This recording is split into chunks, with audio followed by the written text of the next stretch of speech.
When sizing headers and text on our websites, we normally define the sizes in small, medium, and large. However, FitText allows us to dynamically resize our headers based on the browser. So as the browser width changes, so does the header. It dynamically sizes between a range that we define to be exactly the size that we need on our web pages.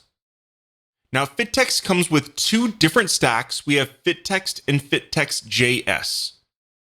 While they're very similar, there are very special differences, especially if you want precise design.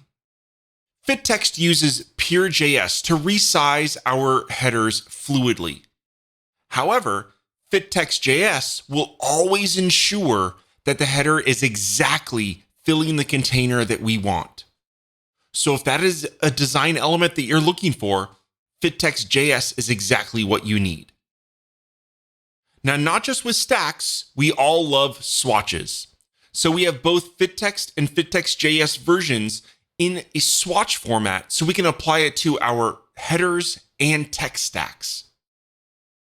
Here's a great layout that we have here that shows a variety that uses swatches to style headers in different ways to create this wonderful billboard effect that is fully responsive from desktop all the way down to mobile. So here's the demo file that ships with FitText, and let's see how easy it is to implement. As you see, here is the normal FitText stack, and you can go ahead and type in your text in your header, what that you want in here. You can define what level of header or paragraph that you want in the element. And then here we define the minimum and maximum sizes. So essentially what we're saying is, I want it to be 32 pixels when we reach the browser width of 320. And I want the header to be 94 pixels when we reach a maximum target of 1200 pixels. So we have full control over exactly when and at what size our text is going to be sized at.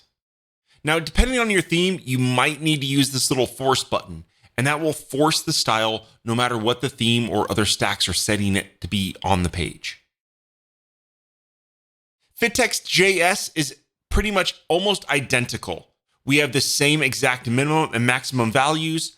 However, in this, we can actually enable or disable text wrapping.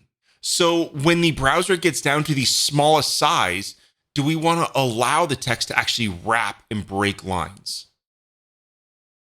So before we go, let's have a look at the FitText swatch. And you'll notice that the sizing here is exactly the same as in the stacks. So we have minimum and maximum values with a force button. And what you notice at the very top is our swatch selectors.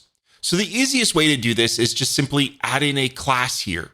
And you simply go ahead to your header and add that same class on the header. And this header will now be affected by the FitText swatch. It couldn't be any easier.